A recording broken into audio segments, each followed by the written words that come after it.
Welcome to another Wednesday's Word. We've been reading the book of First Thessalonians this past week, and there's a lot going on there. In fact, it's one of those books where people's imaginations can get away from them a little bit because we're reading about the second coming, the rapture, a lot of those big topics. And it comes down to people start loving to make up theories. I remember as a kid looking at Late Great Planet Earth by Hal Lindsey, I think it was, whether Gorbachev was the Antichrist and the Russian helicopters were the locusts with the sound of thunder in their wings.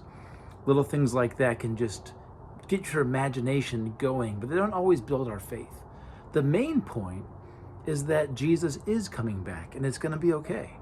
In chapter 2, Paul talks about being a spiritual parent. He says he labored day and night. He gave them not just the gospel, but his very self. And as a parent of a young child and parenting a 21-year-old and step-parenting a few other kids, I know what that's like, where you work long behind the scenes times. You do whatever you can to provide an atmosphere that can build their happiness. With Thea, we're reading different books and blog posts and articles on how to get her to sleep, what she should eat, how to keep her happy and healthy and well-adjusted. Little things that come up we're double checking with and being proactive, making sure that if a doctor is needed and something's of concern, that we're taking care of it prayerfully, but with the right doctors and lined up. And so being a parent is a lot. And Paul is taking that mentality to the church and he says, it's a lot to deal with you and I'm doing it out of love. And so the Thessalonians, were being persecuted.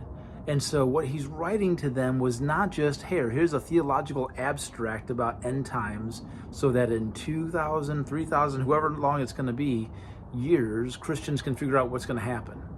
He's writing something that's applicable in the moment.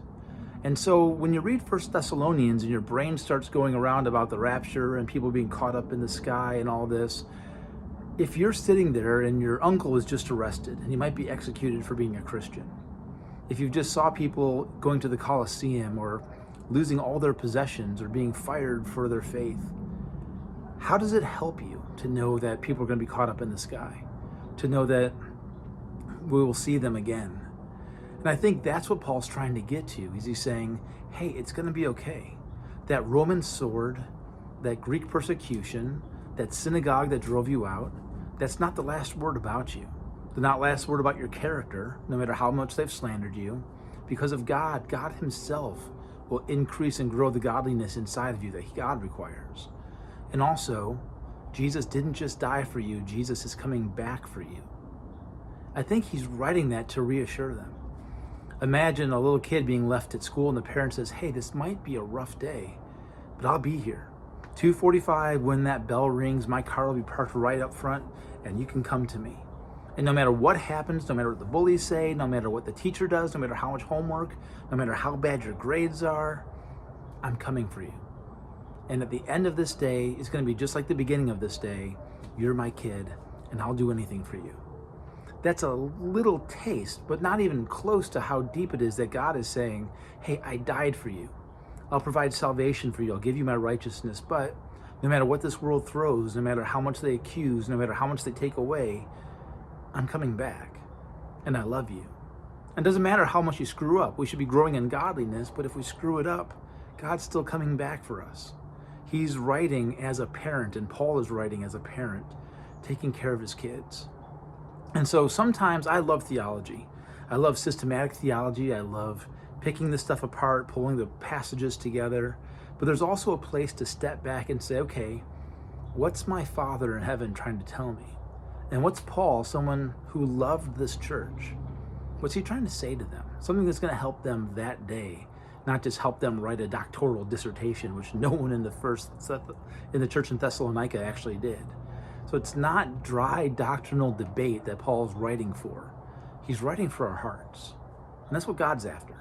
So this week, as you go through, ask yourself, how can these things increase my faith?